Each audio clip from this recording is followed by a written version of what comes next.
Hello friends, నేను Rohan. Welcome to social post education.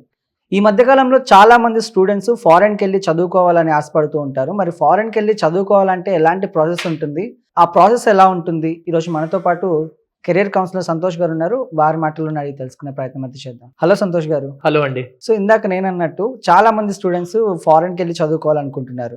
So ఫారెన్కి వెళ్ళి చదువుకోవాలంటే basic గా ఆ ప్రాసెస్ ఎలా ఉంటుంది? దానికి ఏమైనా ఎగ్జామ్స్ రాయాల్సి ఉంటుందా? సో ఇప్పుడు ఫారెన్ వెళ్ళడానికి మనం బ్రేక్ డౌన్ చేద్దాము. ఇదేంటంటే కంట్రీ స్పెసిఫిక్ ఉంటాయండి. కానీ జనరల్ ప్రాసెస్ ఏంటంటే మోస్ట్ ఆఫ్ ది కంట్రీస్ ఒక ఎంట్రీ లెవెల్ ఎగ్జామ్ ఉంటుంది. ఎలాగైతే మనం ఎంసెట్, ఐఐటి ఎగ్జామ్ ఇండియాలో చదువుకోవడానికి రాస్తాము, ఫారెన్ వెళ్ళడానికి అండర్ గ్రాడ్యుయేట్ లెవెల్ కి ఒక ఎగ్జామ్ ఉంటుంది. పోస్ట్ గ్రాడ్యుయేట్ చేయడానికి ఆర్ మాస్టర్స్ అంటారు, ఎంఎస్ అంటారు, ఎంఎస్ చేయడానికి డిఫరెంట్ ఎగ్జామ్స్ ఉంటాయి. ఇప్పుడు అండర్ గ్రాడ్యుయేట్ వాళ్ళు యుఎస్ లాంటి కంట్రీస్ జనరల్లీ అండర్ గ్రాడ్యుయేట్లు ఏంటంటే యుఎస్కి వెళ్ళి చదువుకుందామని, యుఎస్ లో ఇంజనీరింగ్ ఆర్ యుఎస్ లో ఏదైనా కోర్స్ చేద్దాం అనుకుంటే వాళ్ళు ఎస్ఏటి అనే ఎగ్జామ్ రాయాలి, సాట్ ఎగ్జామ్. ఒకవేళ లేదు మేము ఫారెన్ ఇక్కడే అండర్ గ్రాడ్యుయేషన్ చేసి దెన్ పోస్ట్ గ్రాడ్యుయేషన్ అబ్రాడ్ వెళ్దామంటే మనకి 3 మేజర్ ఎగ్జామ్స్ ఉన్నాయి. ఒకటేమో జిఆర్ఈ, గ్రాడ్యుయేట్ రికార్డ్ ఎగ్జామ్. ఇది commonly accepted scores in major European countries and USA. USA వాళ్ళు జనరలీ జిఆర్ఈ కన్సిడర్ చేస్తారు అన్ని టాప్ యూనివర్సిటీస్. సెకండ్ అంటే ఐఎల్ట్స్. ఐఎల్ట్స్ ఎగ్జామినేషన్ ఏంటంటే కెనడా లాంటి కంట్రీస్, ఇంకొన్ని అదర్ ఫారిన్ కంట్రీస్ ఈ ఐఎల్ట్స్ అనే ఎగ్జామినేషన్ వాళ్ళు స్కోర్ యాక్సెప్ట్ చేస్తుంది. Then there is an other exam where English speaking అవన్నీ టెస్ట్ చేసేది, అదేంటంటే టోఫెల్ ఎగ్జామినేషన్. ఇది 1 సెట్. సో స్టూడెంట్స్ ఎవరైతే వెళ్ళదలుచుకున్నారో 2 వేస్ లో వెళ్ళొచ్చు వాళ్ళు. 2 times of the year, spring అంటారు, ఫాల్ అంటారు. అంటే 2 సార్లు దే కెన్ జాయిన్. 2 ఇంటెక్స్ అనేవి ఉంటాయి. సో ఈ స్ప్రింగ్, ఫాల్ అయ్యే 6 months ముందర నుంచే మినిమం వాళ్ళు ప్లానింగ్ అనేది స్టార్ట్ చేయాలి. ఇది 1 ఆస్పెక్ట్. సెకండ్ ఆస్పెక్ట్ ఏంటంటే overall profile of the student చూస్తారు. అంటే స్టూడెంట్ మార్క్స్ ఎన్ని వచ్చాయి మన 10th class లో, ఇంటర్మీడియట్ లో అండ్ గ్రాడ్యుయేషన్, అండర్ గ్రాడ్యుయేషన్ ఈ మార్క్స్ ఎన్ని వచ్చాయి, వాళ్ళ వర్క్ ఎక్స్పీరియన్స్ ఎలా ఉంది, అంటే వాళ్ళకి ఏమైనా వర్క్ ఎక్స్పీరియన్స్ ఉందా. చాలా మంది ఏంటంటే అండర్ గ్రాడ్యుయేషన్ తర్వాత ఒక 2 ఏళ్ళు చేసి దెన్ ఫారెన్ వెళ్దామని ప్లాన్ చేస్తారు. సో అలా వర్క్ ఎక్స్పీరియన్స్ టెస్ట్ ఎంత ఉందో అని చూస్తారు. దెన్ ఇంటర్న్షిప్స్ ఏమైనా చేశారా, ప్రాజెక్ట్స్ ఏమైనా చేశారా అది చూస్తారు. అండ్ మోస్ట్ ఇంపార్టెంట్లీ ఒకవేళ రీసెర్చ్ సైడ్ వెళ్ళాలి, టాప్ యూనివర్సిటీస్ లో రావాలంటే పేపర్స్ అనేవి పబ్లిష్ చేసి ఉండాలి వాళ్ళు. సో ఇవన్నీ aspects along with recommendation, letter of recommendation అంటారు అనమాట. లెటర్ ఆఫ్ రికమెండేషన్ అంటే వాళ్ళ ఫ్యాకల్టీ మెంబర్స్, వాళ్ళ కాలేజ్ ఫ్యాకల్టీ మెంబర్స్ అయినా ఆర్ వాళ్ళు వర్క్ చేసిన ఆర్గనైజేషన్ లో దాని లెటర్స్ అలాంగ్ విత్ ఒక ఎస్ఓపి అని రాయాలి, ఒక స్టేట్మెంట్ ఆఫ్ పర్పస్, అంటే వాళ్ళని ఎందుకు సెలెక్ట్ చేస్తున్నారు అనేది. సో దీన్ని బట్టి వాళ్ళు అడ్మిషన్ అనేది ఇస్తారనమాట. దాని తర్వాత వాళ్ళది వీసా ఇంటర్వ్యూ ఉంటుంది, దెన్ వాళ్ళకి స్టూడెంట్ వీసా ఇస్తారు. సో అక్కడ వెళ్ళాక స్టూడెంట్ వీసా నుంచి వర్క్ వీసా కన్వర్ట్ అయ్యేది. డిఫరెంట్ కంట్రీస్ కి డిఫరెంట్ ప్రాసెసెస్ ఉంటుంది. ఫర్ ఎగ్జాంపుల్ కెనడాలో తీసుకున్నాం అనుకోండి, స్టూడెంట్ వీసాలో చేసుకున్నాక దాని తర్వాత వర్క్ వీసా ఇస్తారు. వర్క్ వీసా తర్వాత ఇమ్మీడియట్ గా మనకి పర్మనెంట్ రెసిడెన్షిప్ ఇస్తారు. కానీ యుఎస్ లో ఏంటంటే ఆ ప్రాసెస్ ఉండదు. యుఎస్ లో ఏంటంటే ఫస్ట్ మనకి స్టడీ వీసా ఇస్తారు. స్టడీ వీసా అప్పుడు పార్ట్ టైం జాబ్ అది చేసుకోవచ్చు. దాని తర్వాత వర్క్ వీసా ఇస్తారు. అండ్ ఆ వర్క్ వీసా తర్వాత లాటరీ సిస్టమ్ ఉంటుంది. ఆ లాటరీ సిస్టమ్ తర్వాత వాళ్ళు గ్రీన్ కార్డ్ కోసం అప్లై చేసుకోవచ్చు. కానీ ఇప్పుడు క్యూ ఎంత ఉందంటే యుఎస్ లో ఈ వెయిటింగ్ సిస్టమ్ కి వెయిటింగ్ టైం ఆల్మోస్ట్ 20-30 years ఉంది. 20-30 years. సో ఇది. Then there are other countries. ఇప్పుడు వేరే కంట్రీస్ లో కూడా it's almost similar pattern.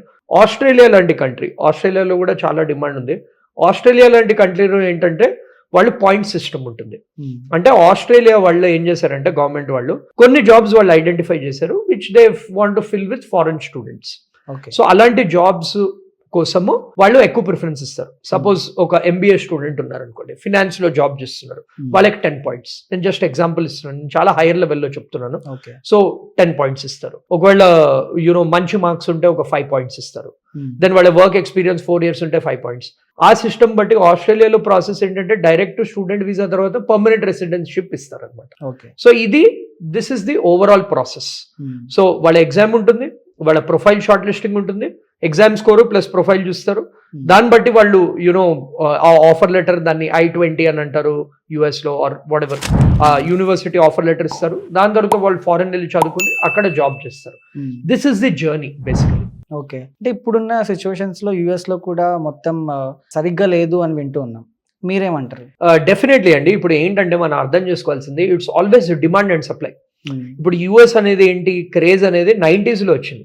90s లో ఏంటంటే యుఎస్ లో ఐటీ బూమ్ మనకన్నా చాలా ముందర వచ్చింది. వాళ్ళు obviously they are the top economy in the world. So అక్కడ ఏంటి వాళ్ళు ఏం రియలైజ్ చేశారంటే ఇండియన్ లేబర్ ఇస్ చీప్. అక్కడ యుఎస్ వాళ్ళని హైర్ చేయడం కన్నా ఇండియన్ లేబర్ ఇస్ చీప్ కాబట్టి వాళ్ళు చాలా మటుకు మన ఇండియాకి అవుట్ సోర్స్ చేసేవారు. అండ్ అక్కడ ఫారెన్ లో వచ్చి చదువుకున్న స్టూడెంట్స్ కి ఇన్సెంటివైజ్ చేసి మీకు గ్రీన్ కార్డ్ ఇస్తాము, మీకు మంచి facilities like good roads, clean air, వాళ్ళకి కూడా సోషల్ సెక్యూరిటీ ఉంటుంది, ఆ సోషల్ సెక్యూరిటీ ఇస్తాము అని టాప్ టాలెంట్ ఎవరైతే ఐఐటీస్ లో టాప్ ఐఐటీస్ వాటిలో చదివిన వాళ్ళందరూ అట్రాక్ట్ చేశారు. అది మనం ఆ రిజల్ట్స్ కూడా చూస్తున్నాం. మన సుందర్ పిచాయ్ గారు అయినా కానీ, సత్యనాథేలా గారు అయినా కానీ వాళ్ళందరూ కూడా ఎర్లీ స్టేజ్ లో యుఎస్ మైగ్రేట్ అయిన వాళ్ళు. సో అలాంటి వాళ్ళకి అడ్వాంటేజ్ ఉంది. బట్ 2000s మిడ్ 2000s దాకా ఇట్ వాస్ ఫైన్. మిడ్ 2000 దాకా తర్వాత ఏమైంది, ఇదివరకు కొంతమంది వెళ్ళేవారు యుఎస్. దాని తర్వాత వేరే యూనివర్సిటీస్ కూడా ఎక్కువ స్టార్ట్ చేస్తారు. ఇంకా బల్క్ లో వెళ్ళిపోతున్నారు స్టూడెంట్స్ అందరూ, గుంపుల్లో వెళ్ళిపోతుండేవారు. అంటే మంచి యూనివర్సిటీ రాకపోయినా కానీ వెళ్ళిపోతుండేవారు. ఏంటంటే యుఎస్ లో లైఫ్ ఇండియా కన్నా బెటర్ అని. సో ఏమైపోయింది, డిమాండ్ కన్నా సప్లై ఎక్కువ అయిపోయింది. సో అందుకని ఏమైంది, జాబ్స్ అనేవి బాగానే ఉంది మార్కెట్, కానీ ఎంతమంది స్టూడెంట్స్ వచ్చేసారు. ప్లస్ ఈ కన్సల్టెన్సీస్ త్రూ ఫేక్ సర్టిఫికేట్స్ పెట్టి వెళ్ళిన వాళ్ళు ఉన్నారు, అన్రికగ్నైజ్డ్ యూనివర్సిటీస్ లో జాయిన్ అయిన వాళ్ళు ఉన్నారు, with single goal that US మేము ఎలాగైనా వెళ్ళాలి. ఆ మైండ్ సెట్ అయిపోయింది. దానివల్ల ఏమైంది, క్వాలిటీ అనేది తగ్గిపోయింది. దానివల్ల వాళ్ళు లాస్ అనేది స్ట్రిక్ట్ చేశారు. ఎందుకంటే ఇప్పుడు consultancies through fake work experience పెట్టుకున్న వాళ్ళకి జాబ్స్ వస్తున్నాయి, జెన్యున్లీ డిజర్వింగ్ వాళ్ళకి జాబ్స్ రావట్లేదు. టాప్ స్కూల్స్ లో చదివిన వాళ్ళకి జాబ్స్ రావట్లేదు. సో ఆ గ్యాప్ అనేది చాలా పెరిగిపోయింది. ఇది వన్ సినారియో. ఇంకోటి ఏంటంటే మన పొలిటికల్ ఆస్పెక్ట్ చాలా ఉంటుంది యుఎస్ లో. సో ఇప్పుడు ట్రంప్ మనకు పవర్ లో వచ్చినప్పుడు కూడా main reason why he came to power is Americans first policy. అంటే ఏమైనా మంచి జాబ్స్ ఉంటే ఫస్ట్ అమెరికన్స్ కి ఇస్తాము, ఒకవేళ అది ఫిల్ కాకపోతే దెన్ వేరే ఫారిన్ స్టూడెంట్స్ ని పట్టుకొచ్చి ఫిల్ చేస్తామని చెప్పారు. అది ఎలక్షన్ క్యాంపెయినింగ్ నుంచే he was very clear about it. So ఇప్పుడు ట్రంప్ పవర్ లోకి వచ్చారు కాబట్టి అది దే ఆర్ ఇంప్లిమెంటింగ్. సో అది సెకండ్ రీజన్. థర్డ్ రీజన్ ఏంటంటే ఓవరాల్ గ్లోబల్ సినారియో చూస్తే రిసెషన్ అనేది నడుస్తుంది. మన కరోనా టైంలో ఏంటి, అందరికి మనీ ఫ్రీగా వస్తుండేవి. సో అదేంటి ఖర్చు పెట్టేశారు. సో దానివల్ల ఇన్ఫ్లేషన్ పెరిగిపోయింది, రిసెషన్ అనేది నడుస్తుంది. ఇది జస్ట్ ఇండియా స్పెసిఫిక్ కాదు, all over the world recession అనేది నడుస్తుంది. రిసెషన్ ఉన్నప్పుడు ఏంటి, కంపెనీస్ కాస్ట్ కటింగ్ కి ట్రై చేస్తాయి. కాస్ట్ కటింగ్ లో ఫస్ట్ ఆస్పెక్ట్ ఏంటంటే జాబ్స్ అనేవి తీసేస్తారు. ఇప్పుడు ఏఐ కూడా వచ్చింది. అవును, ఇవన్నీ ఫ్యాక్టర్స్ తో వల్ల ఏమైపోయిందంటే ఆ యుఎస్ అనే ఇది కొలాప్స్ అయిపోయింది ఆల్మోస్ట్. సో అందుకని అక్కడ జాబ్స్ లేకపోవడము, ఆ జాబ్స్ తీసడము, మనం వింటున్న న్యూస్ అంతా కరెక్టే. బట్ నేను చెప్పేది ఏంటంటే మీరు టాప్ యూనివర్సిటీలో చదివి స్టెమ్ కోర్సెస్ చేశారంటే దెన్ యూ విల్ డెఫినెట్లీ, మీకు ఒకవేళ మంచి స్కిల్ సెట్ ఉంటే definitely you can still make it big in US. కానీ ఒక యావరేజ్ స్టూడెంట్ యావరేజ్ యూనివర్సిటీ వస్తే అక్కడ వెళ్ళడం లేదు. This is about the US issue. Nice, thank you Santosh garu. Thank you అండి.